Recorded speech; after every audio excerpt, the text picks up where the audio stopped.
여러분들 지난주에 우리 정말 생활에 예배를 드리자고 하는 뜻의 설교를 들으셨습니다.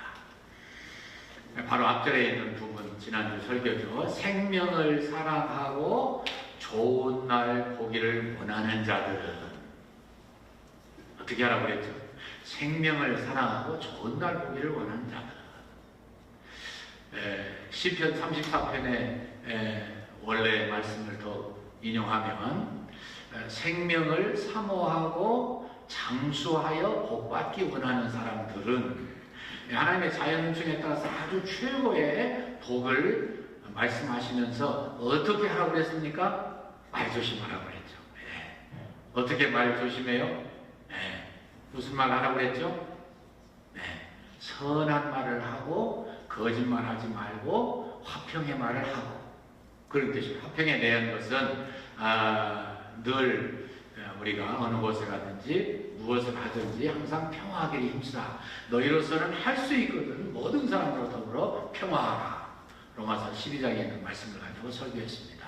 여러분들은 진지하게 인생을 사시고 말씀의 의미를 받아들이시고 실천하기 위해서 애쓰시기 때문에 상당히 열심히 지난 한 주간도 살으셨을 것을 믿습니다. 내가 한마디 할 때에 나의 입술을 통해서 나가는 말을 통해서 내 가족이, 내 친구가, 내 교우들이 얼마나 격려를 받고, 그리고 말씀대로 생명을 사랑하고 좋은 날을 기대하는 삶을 살게 됐는가, 아마 여러분들이 느끼고 또 생각하고 더욱더 정진하셨을 것으로 믿습니다. 오늘 그 말씀을 이어서 또다시 말씀을 하고 있지 않습니까? 방금 우리가 읽었는데 13절 말씀에 보니까 같은 말씀을 이어서 하고 있는 거예요, 사실은. 또 너희가 열심으로 선을 행하면 누가 너희를 해하리요? 누가 너희를 해하겠느냐? 이 놀라운 말씀이죠, 사실은. 이 베드로 전서는 고난받는 사람들, 다가오는 임박한 무시무시한 핍박과 순교를 기대할 수밖에 없는 상황에서 기록된 말씀인데, 거기에 대해서, 고난에 대해서 서우신 말씀하죠, 사실은. 근데 이 고난이 하나님께 영광이고 고난을 잘 대비하라 하시면서 첫 번째 대지, 제가 오늘만큼은 두 번째 대지, 그리고 두 번째 대지, 두 번째 대지는 두 번째 두 소지를 한번 설명을 해보겠습니다. 그러니까 두 번째 대지가 좀 길어져도 이해하시는 그 말씀이에요. 첫 번째 대지, 하나님의 자연은총. 우리가 고난을 하나님의 은총 가운데 자연은총을 따라 비춰보자, 그런 뜻이에요. 여러분, 하나님의 자연은총을 따라서 지난주에 말씀드렸던 선한 말, 착한 말, 거짓말 하지 않는 진실한 말, 그리고 평화로운 말, 그러기 위해서 내가 얼마나 희생하고 양보하고 이해하고 안아주고 그렇게 해야 되겠습니까? 그러면 싫어하는 사람 아무도 없지. 다 좋아하지. 여러분들이 정말 생명을 사랑하고 좋은 날 보기를 원하는 사람들로서 자격 있게 살아갈 수 있어요. 여러분들 어느 곳에 가든지 환영받도록 되어 있어요. 사람들이 다 좋아하도록 되어 있어요. 같이 있고 싶으면 못 견디는 사람이 될 수 있어요. 아이, 형씨, 어떻게 형하고만 이야기하면 그렇게 내가 마음이 편해지는지 몰라, 기분 좋아지는지 몰라, 용기가 나는지 몰라, 상처가 다 씻어지는지 몰라, 이런 삶을 살 거예요. 참 재미있는 거는요, 하나님은 자연은총을 따라서 이 말씀을 먼저 우리에게 소개하고 있습니다.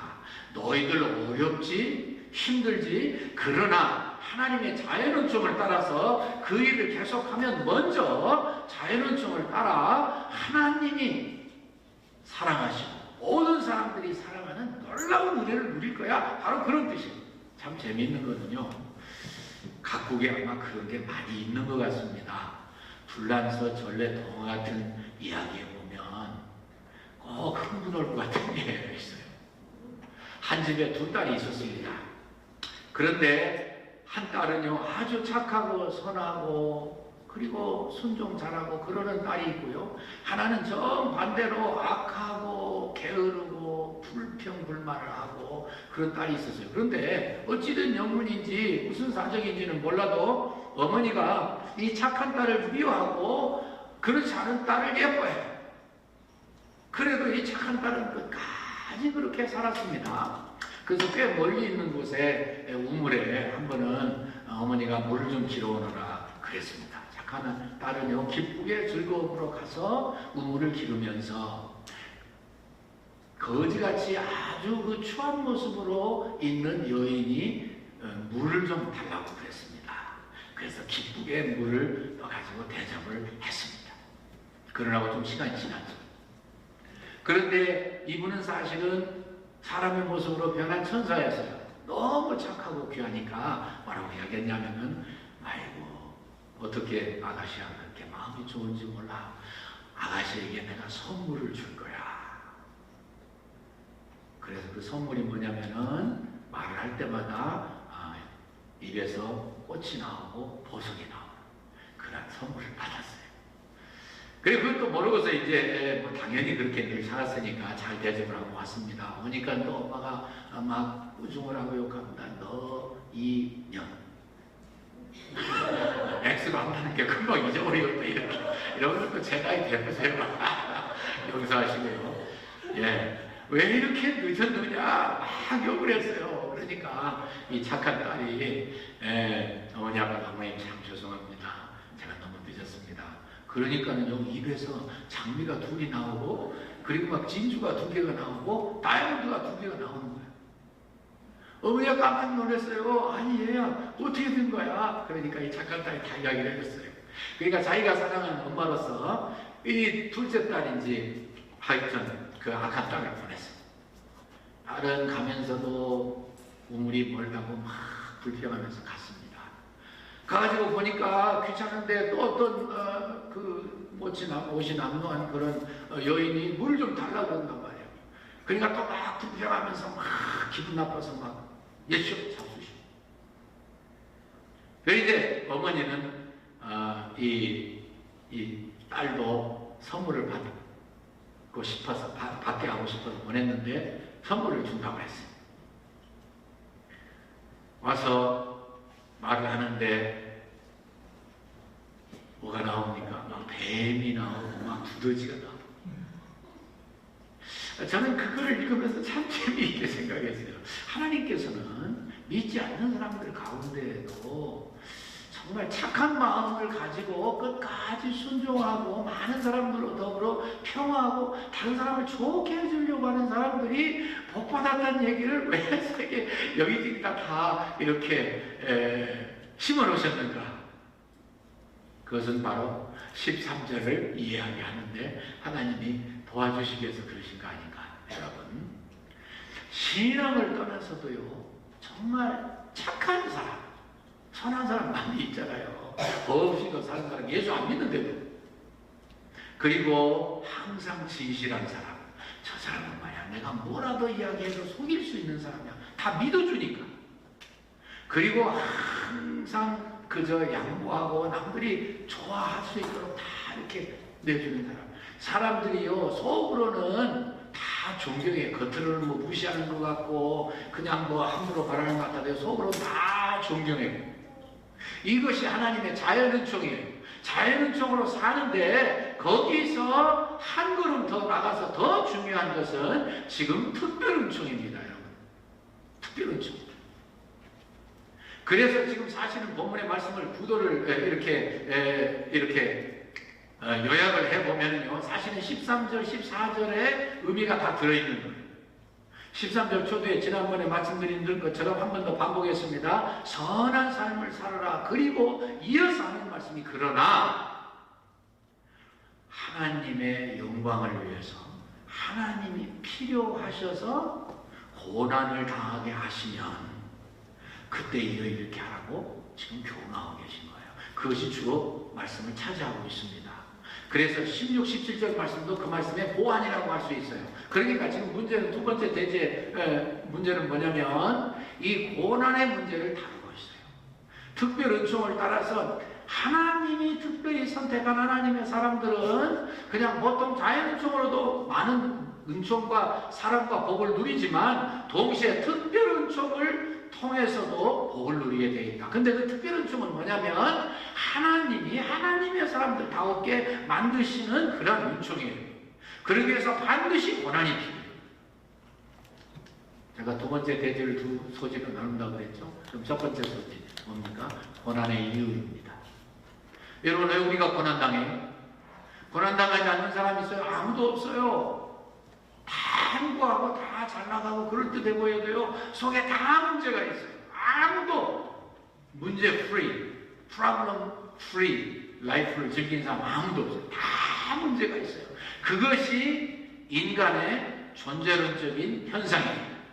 특별히 예수 믿는 사람들, 예수 믿는 사람들. 고난의 이유가 뭡니까? 다 정리하셨는데 한번 복습합시다. 첫 번째로는요, 하나님의 징계로 고난이 옵니다. 그것은 뭐라고 그러나요? 징벌, 인과응보, 뭐 그런 식으로 이야기합니다. 내가 잘못했을 때 하나님이 징계로 나에게 채찍질 하십니다. 그런데 징계를 받을 때 낙심하지 말라고 그랬어요. 왜요? 하나님은 하나님의 선택받은 하나님의 참 적자 같은 참 자녀들을 반드시 징계하신다고 그러셨어요. 징계가 없으면 오히려 뭐라고 그랬어요? 사생자라고 그랬어요. 어디 나와요 그 말씀이? 히브리서 12장에 나와요. 다시 한번 집에 가서 꼭 읽어보시기 바랍니다. 징계가 없는 삶을 우리는 원할지 모르지만 징계가 없으면 사생자래요. 하나님이 손수 선택하시고 하나님이 원하시는 하나님의 친백성으로서 자녀로서의 삶이 아니래요. 그러니까 징계가 오면 감사하시기를 축원합니다. 내가 하나님 앞에 아직도 관심과 사랑을 받기 때문에. 두 번째 고난의 이유는 뭡니까? 연단으로 와요. 세 번째, 네 번째도 제가 이유를 말씀하겠습니다만 이 연단이라는 말씀 굉장히 중요한 말씀입니다. 하나님이 우리를 연단하지 않으시면은 그냥 딩가딩가 놀고 바보되고 말아요. 영적으로 특별히. 이래서 우리의 고난의 문제가 아주 심각하게 우리에게서 다뤄져야 돼요. 고난을 피할 수 있는 사람은 아무도 없어요. 그런데 고난의 이유를 아는 사람도 많지 않아요. 그래서 우리 그리스도인들만이 특권이에요. 세 번째 이유는 뭡니까? 징계, 연단, 세 번째는 뭐죠? 하나님의 하시는 일을 나타내는 고난입니다. 바로 그것이 요한복음 9장에 나옵니다. 그것이 바로 욥의 고난입니다. 물론 욥도 더 연단하시고 더 높은 수준으로 만드시기 위해서 하신 것도 있지만 사실 하나님의 뜻을 보여주기 위해서 연단하신 거예요. 고난을 보내신 거예요. 제자들까지도 요한복음 9장에 보니까 이 날 때부터 소경된 사람, 날 때부터 시각장애인 사람을 보고서 당장 인과응보적으로 생각을 했어요. 누구 죄 때문에 그렇게 됐습니까, 예수님? 선생님, 누구 죄 때문입니까? 자기 죄입니까? 자기 부모 죄입니까? 아니에요. 예수님 뭐라고 그러셨어요? 그도저도 아니다. 오히려 하나님이 하시고자 하시는 뜻을 보여주시기 위해서 이렇게 하셨다. 왜냐하면 네 번째는 고난의 이유가 뭡니까? 하나님 영광을 위한 자원의 고난이에요. 길이 있어요. 두 가지 다 선택해서 아무 잘못이 없어요. 그런데 하나님 영광 위해서 성령 충만한 사람은 일부러 고난의 길을 가요. 왜? 그것이 더 하나님을 영광스럽게 해줄 수 있기 때문에. 여러분들도 성경 많이 읽어 묵상하시겠습니다만은 다윗을 다시 읽어보면은요, 그 사울이 분명히 하나님이 그의 손에 붙임받은 사람이었어요. 죽여도 괜찮았어요, 사실. 뭐 제가 성경을 잘못 해석하는지 몰라도 분명히 하나님이 그의 손에 붙이셨어요. 그런데 다윗은 그 원수 갚을 수 있는 절호의 찬스를 두 번이나 마다하고 자원해서 고난을 받은 거예요, 사실. 사도 베드로, 사도 바울 다 마찬가지입니다. 때에 따라서는 그들이 고난을 받기 위해서 자원해서 더 어려운 길, 십자가의 길, 고통스러운 길을 선택했습니다. 예수님이 그러셨죠, 특별히. 예수님이 그렇게 하시니까는요, 예수님은 얼마든지 당신이 하늘나라 보좌 버리실 필요도 없어요. 내려오실 이유도 없어요. 그런데도 자원해서 이 땅에 오셔서 기쁜 마음으로, 어떤 분들은 예수님을 감히 그저 이해를 돕기 위해서 그런지 몰라도 청년 예수가 어떠고 그러는데 그건 좀 불건스러운 표현이지만 우리 인간들이 이해하기 좋은 표현으로 청년 예수는 인류 구원의 어마어마한 비전을 가지고 있었기 때문에 인류를 이제 당신이 그 길만 걸어가시면 모든 인류를 살려서 지옥에서 꺼내서 천국으로 올리실 수 있기 때문에 기쁘게 그 고난의 길을 가셨다. 이것이 예수님의 자유의지에서 기쁘게 하나님의 영광을 위해서 고난당하십니다. 여러분, 우리의 지옥이 얼마나 무섭습니까? 여러분, 밖에 나가서 요즘 뜨거운데 잘 됐어요. 한 1시간만 일해보세요. 땀이 줄줄 흘러서 이 세상에 어떻게 이런 데서 살아? 들어오고 보니까 나름대로 온도가 어떻게 됐든지 우리 다 방에, 우리 교회 건물에 시원해요. 이야, 어떻게 안과 밖에 이렇게 다를 수 있을까? 여러분, 밖에 나가서 땀을 흘리실 때마다 정말 부탁을 드립니다. 저부터 그래야죠. 이거보다 1000배, 10,000배, 1,000,000배 뜨거운데 내가 지옥에 가면 어떻게 될까? 내가 지옥에 가는 이 고통을 예수님이 자원에서 십자가를 지심으로 내가 구원받았구나. 지옥을 자주 생각하실수록 우리의 삶이 달라진다고 합니다. 우리의 헌신의 태도가 달라진다고 합니다. 그래서 하나님을 영광스럽게 드리고 하나님이 24시간 나를 통해서 예배하시고 내가 너무너무 좋고 사랑스러우니까 항상 하나님이 안고 다니셔요. 어느 곳에 가든지 사람들을 사랑하고 문제를 해결하고 그 사람들을 지옥의 삶에서 천국으로 올려주시니까 하나님께서 이 놀라운 삶을 15절에서 우리에게 뭐라고 구체적으로 말씀하셨어요? 너희 속에 있는 그 구원의 이유를 묻는 사람들에게 항상 대답할 것을 준비해라. 무슨 말이에요? 전도할 간단하든 길든 항상 준비해라 그 말이에요. 전도할 준비하라 그 말이에요.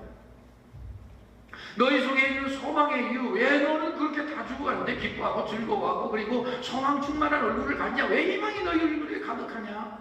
그 물어보면 항상 그 예수 그리스도의 속죄의 구원의 이론, 그것을 항상 준비해서 마음에 넣어놨다가 항상 이야기하는 거예요. 사실은 여기에 있는 대답할 것을 항상 준비하라는 말씀이 아폴로기아라는 말이에요. 원어의 뜻은. 그래서 거기에서 아폴로제닉스 그 말씀이 나온 거예요. 변증하게 하는 말이 거기서 나왔어요. 기독교의 진리에 대한 변증. 그렇죠? 그래서 이 말씀을 잘 설명하되 온유와 두려움으로 하고. 무슨 뜻이에요? 나하고 내가 지금 진리의 말씀을 가르쳐주고 구원의 말씀을 소개하는데 자꾸 대적하니까는 화가 나서 막 이렇게 하지 말고 끝까지 온유하래. 온유는 사람에게 대한 것이고 두려움은 하나님께 대한 거예요. 그래서 온유하게 하고, 아이고 그 사람 참 인내심이 많아, 정말 진짜 예수쟁인가 봐, 말씀을 들을 수 있을 정도로. 참 우리 성질 급한 우리 코리안들에게 어려운 말이지만 맞는 말씀이에요. 대표적인 사람이 누구예요? 루터예요. 루터가 얼마나 성질 급한 거 보셨죠? 그분의 이 초상화 보셨죠? 우락부락하게 생겼어요. 나중에 종교개혁을 일으키고서는요, 교황이 파문장을 보냈을 때 불태워버렸어요. 그런 강한 기질이 있으니까 하나님이 쓰셨죠. 그런데 1517년 10월 30일 날 종교개혁 봉화를 걸고서 3년 반 만에 1921년 4월 28일 날 이 황제가 불렀습니다. 부른 이유는요, 로마의 교황의 사주를 받아가지고 이 루터를 포기하게 만들려고 그랬던 거예요. 그래서 루터를 신문했습니다. 당신이 쓴 책이 이게 당신이 쓴 거냐? 다 물어봤습니다. 예, 맞습니다. 그래, 이것을 다 취소할 마음이 있는가? 좀 기다리더니 이 말씀대로 유명한 베드로전서 3장 15절 말씀 그대로 온유와 두려움으로 했어요. 뭐라고 그럴게요? 예, 좋습니다. 이 책은 제가 저술한 겁니다. 이 책이 하나님의 말씀에 의해서 비진리인 것이 증명되기 전까지는 나는 취소할 수 없습니다. 오 하나님, 제가 여기 서 있습니다. 나를 불쌍히 여겨주십시오. 나를 도와주십시오. 힐페미히 그랬으니까 나를 도와주십시오 그랬죠. 그가 그렇게 대답한 것 중에 어느 거 하나 온유하지 않은 거 없고 두려움지 않은 거 어디 있어요? 정말 놀라운 말씀을 그분이 딜리버리 한 거예요. 그분은 하나님 앞에서 끝까지 말씀으로 충만해서 그러니까 종교개혁을 일으켰죠. 진리가 가르치는 구원론을 횃불을 들고서 이야기했습니다. 그런데 자기의 목숨이 경각반에 달려있는 그 상황에서 자기가 진리를 외치고 말씀에 입각한 바른 구원관을 말하고 있는데도 이해하지 못하고 억지로 누리려고 하는 사람들에게 화를 내서 저주를 선포한 게 아니라 맞습니다. 제가 지은 거 맞습니다. 이 지은 내용이 하나님의 말씀에 의해서 거짓이라고 판명되기 전까지는 나는 취소할 수 없습니다. 하나님, 제가 여기 서 있습니다. 나를 도와주십시오. 그 말씀 한 군데 한 군데 어디에 그렇게 온유하지 않은 게 있고 두려워하지 않은 게 있습니다. 그렇기 때문에 제가 믿기로 그 말씀, 그분의 태도, 그분의 언행을 보고서 말할 수 없는 감동을 받은 사람들이 그 종교개혁에 동참하고 그 종교개혁의 신앙 사상에 동참해서 구원받은 거예요. 여러분, 이제 말씀을 결론을 내릴 시간이 됐습니다. 네. 하나님의 영광을 위해서 하나님 기뻐하심 때문에 고난을 받으면 받는 것 자체가 복입니다. 왜 그렇죠? 하나님께서 성자 하나님이시죠? 마태복음 5장에서 산상수훈을 말씀하면서 맨 먼저 말씀하신 게 뭐예요? 복 받으라고 그러셨어요. 복 받으라. 복 있는 자는 그러셨어요.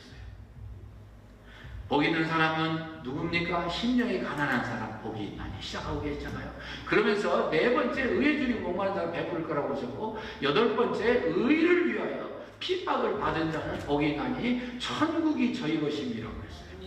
누구나 다 천국 원하셔요.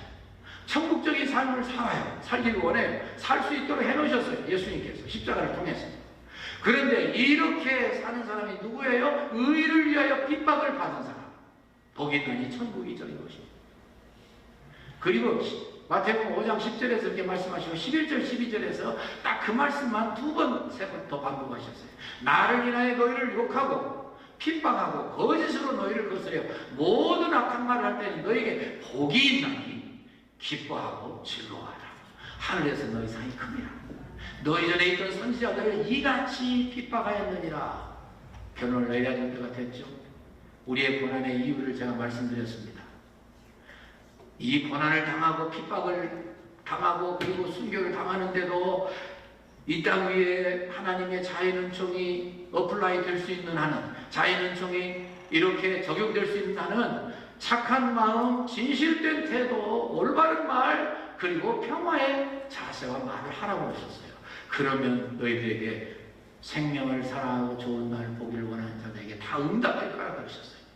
그런데 한 걸음 더 나가서 더 중요한 것은, 그런데도 하나님께서 너희를 위해서 고난을 당하게 하시면 기쁘게 감당해라. 기쁘게 감당해라. 오히려 이런 일을 통해서 너희들이 진짜 하나님을 사랑하고 하나님의 인격을 닮아가고 하나님이 찾으시는 참 하나님의 사람이 될 거야. 말씀하시는 거예요. 저는 이 고난에 대해서 여러 가지로 생각을 하고 여러 가지로 책을 읽고 여러 가지로 생각을 하면서 준비를 했습니다. 다 말씀할 수 없습니다. 요약해서 말씀드릴게요. 고난은 여러분들과 저에게 유익입니다. 원인을 말씀했잖아요, 제가. 예, 그거 없으면 하나님 참 자식 아니에요. 그런데 이 고난이 많은 사람들이 그런데도 불구하고 하나님의 신실하신 지도 약속 때문에 고난이 줄어들 수 있어요. 이때가 가장 위험하고 중요한데. 그래서 유럽 이야기 제가 좀 하려고 했는데 시간이 많이 없네요. 유럽은 이미 기독교국가 아닙니다. 유럽에 있는 많은 교회들이 다 문을 닫았습니다.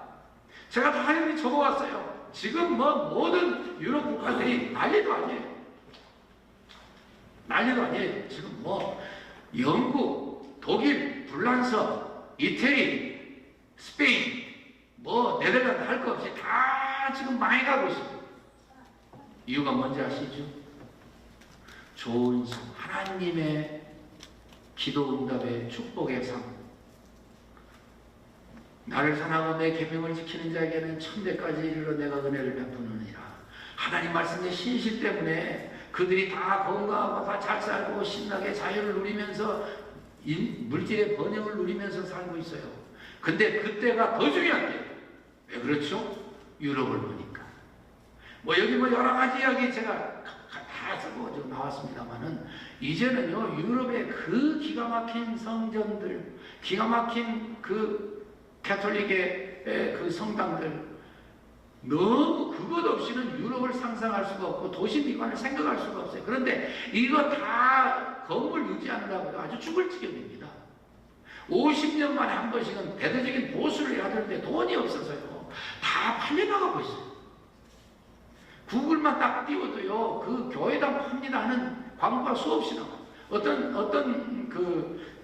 지혜롭다고 그럴까, 조롱을 하기 위해서 꼭 한 건 아닌데, 성스러운 거주지로 여러분들의 성스러운 교회로 여러분들의 거주지를 삼으면은 여러분들은 천국을 맛보게 될 거예요. 빨리 사가시고.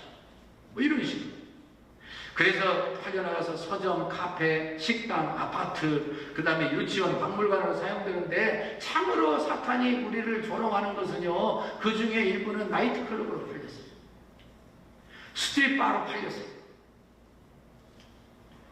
연금 이야기 조금 제가 해야 되겠네, 할 수 없이. 성공회 그 유명한 세계 선교를 감당하고 데이비 리빙스턴이나 뭐 수없이 우리가 허슨 테일러나 많은 분들 이야기할 수 있죠. 예. 다 그런 위대한 역사를 일으켰던 세계 복음운동의 본산지였고 그 유명한 찰스 스펄저이나 마틴 로이드 존스나 존 스타트나 J.I. 패커나 이런 위대한 복음주의에 정말 한없는 그런 그 태산 같은 진원의 위치에서 우리가 물러볼 수밖에 없는 그런 많은 분들을 배출한 그러한 영국의 성공회가 16,000개 있는데 그 중에 4분의 3은 역사적인 건물로서 지정이 돼서 없애지도 못하고 문 닫지도 못하고. 근데 4분의 1이 주일날 20명도 안 되는 내일 모레 인생 졸업하는 그러한 노인들이 지키고 있어요. 남의 이야기 아닙니다. 1980년대부터 약 30년 지나는 동안 35년이 이제 됐겠네요. 무려 9,000개가 문을 닫았어요. 아직도 1,600개가 신자가 한 사람도 없어요. 그래서 차기 매각 대상이 돼가고 있습니다. 여러분, 에든버러에 있는 루터교 프랑켄슈타인이라고 하는 그러한 술집이 차지하게 됐고요. 브리스톨에 있는 세인트 폴 처치는요 서커스 훈련 학교를 만들게 됐습니다. 그 사람들이 생각하기를 이 공간이 높으니까 서커스 연습하기 좋대요. 맨체스터에 있는 한 강의교회는 이슬람에게 팔려나갔습니다.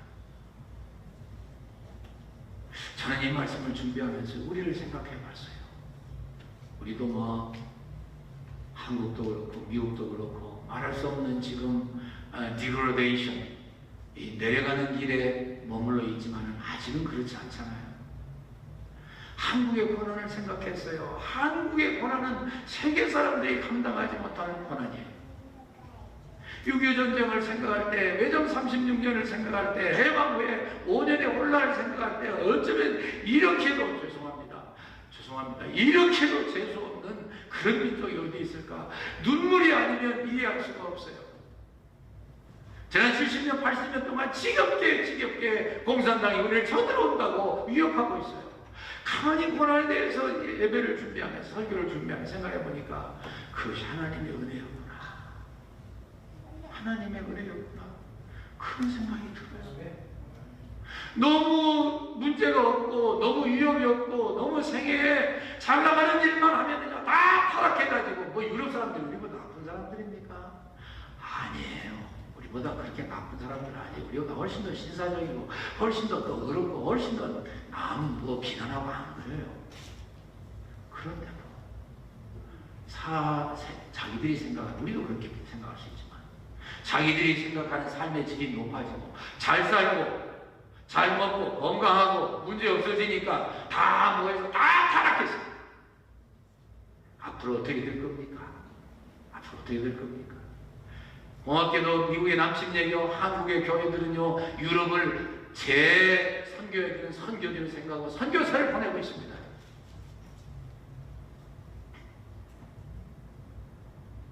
두 가지만 하고 마치네요. 준비한 거 두 가지는 제가 꼭 전하고 싶습니다.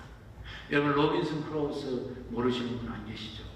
거기 보면은 프라이데이라고 하는 사람하고 로빈슨하고 대화하는 이야기가 나옵니다. 프라이데이가 물어봅니다.